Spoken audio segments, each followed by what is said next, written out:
राजा शिबी की कथा। बहुत समय पहले की बात है। कुशीनगर नाम के एक राज्य में एक राजा राज किया करता था। उस राजा का नाम था शिबी। वह एक चक्रवर्ती सम्राट था और अपनी महानता और दयालुता के कारण प्रसिद्ध था।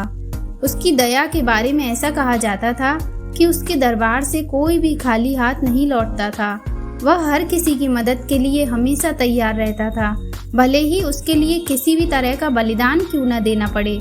यही कारण था कि उसकी दयालुता के चर्चे पृथ्वी लोक से आगे बढ़कर स्वर्ग तक भी पहुंच गए।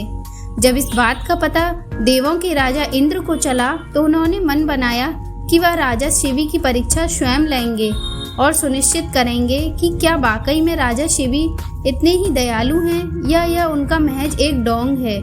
यह तय करने के लिए उन्होंने एक योजना बनाई और अग्निदेव को भी अपने साथ योजना में शामिल होने का निवेदन किया। राजा इंद्र की बात पर अग्निदेव भी राजा शिबी की परीक्षा लेने के लिए तैयार हो गए। फिर क्या था, राजा इंद्र ने एक बाज का रूप धारण किया और अग्निदेव ने एक कबूतर का। दोनों राजा शिबी के दरबार की ओर चल दिए। अग्निदेव कबूतर के रूप में आगे गए और इंद्र बाज के रूप में इस प्रकार उनके पीछे चले कि मानो एक बाज कबूतर का शिकार करने के लिए उसके पीछे उड़ रहा हो। थोड़ी ही देर में अग्निदेव कबूतर के रूप में राजा शिबी के दरबार में पहुंचे और राजा शिबी की जांघ पर बैठ गए। उन्होंने राजा से कहा कि एक बाज उसका शिकार करने के लिए उसके पीछे आ रहा है, वह उसकी जान बचा ले। कबूतर की यह बात सुनकर राजा ने कहा, बिल्कुल भी चिंता ना करो, मेरे होते हुए वह बाज तुम्हारा कुछ भी नहीं बिगाड़ पाएगा। मैं तुम्हारी रक्षा करने का वचन देता हूँ। राजा के वचन देते ही बाज के रूप में इंद्रदेव भी शिबी के दरबार में पहुंच गए। उन्होंने राजा शिबी से कहा कि वह कबूतर मेरा शिकार है, उसे मारकर वह अपनी और अपने बच्चों की भूख मिटाएगा। बाज की बात पर राजा ने कहा, मैंने इस कबूतर को वचन दिया है कि मैं इसके प्राणों की रक्षा करूंगा, इसलिए मैं तुम्हें इसे नहीं देने सकता। राजा की यह आवाज़ सुनकर बाज बोला, अगर आप इसे मुझे नहीं दे सकते तो मेरे बच्चे भोजन के अभाव में भूखे रह जाएंगे, इसलिए इसे तो आपको देना ही होगा। बाज की बात सुन राजा शिबी थोड़ी देर सोच में पड़ गए और कुछ विचार करने लगे। कुछ देर विचार करने के बाद राजा शिबी ने बाज से कहा, अगर मैं तुम्हें इस कबूतर के वजन के बराबर मांस दे दूं तो तुम्हारे और तुम्हारे बच्चों की भूख मिट जाएगी। ऐसे में इस कबूतर के प्राण भी बच जाएंगे और मेरा वचन भी बना रहेगा।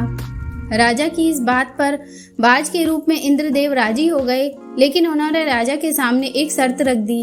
बाज ने कहा, महाराज मैं तैयार हूँ, लेकिन आपको कबूतर के वजन का मांस अपने शरीर से देना होगा। बाज की यह बात सुनकर राजा ने सोचा कि कबूतर का वजन कितना होगा। अगर मैं अपने शरीर से ही इसके वजन के बराबर मांस दे देता हूँ तो इस कबूतर की जान बच जाएगी। यह सोचकर राजा ने अपने एक दरबारी को एक तराजू लाने का आदेश दिया। दरबार में तराजू लाया गया। राजा ने तराजू के एक पलड़े पर कबूतर को रखा और एक चाकू से अपनी जांघ से एक टुकड़ा काटकर तराजू के दूसरे पलड़े पर रख दिया, लेकिन तराजू तनिक भी नहीं हिला। यह देखकर राजा ने एक और टुकड़ा काटकर तराजू पर रखा। उसके बाद भी मांस का टुकड़ा कबूतर के वजन से काफी कम था। उन्होंने धीरे धीरे अपने आधे शरीर के मांस को निकालकर तराजू पर रख दिया। उसके बाद भी मांस का वजन कबूतर के वजन से कम ही रहा। यह देखकर राजा शिबी बहुत निराश हुए। उन्होंने निश्चय किया कि अब कुछ भी हो जाए वह अपने वचन का मान रखते हुए कबूतर को बचाएंगे। यह सोचकर वह खुद ही तराजू के पलड़े पर बैठ गए और तराजू पर कबूतर का पलड़ा ऊपर आ गया। राजा ने बाज से कहा, तुम मेरे पूरे शरीर का मांस ले लो और कबूतर को छोड़ दो।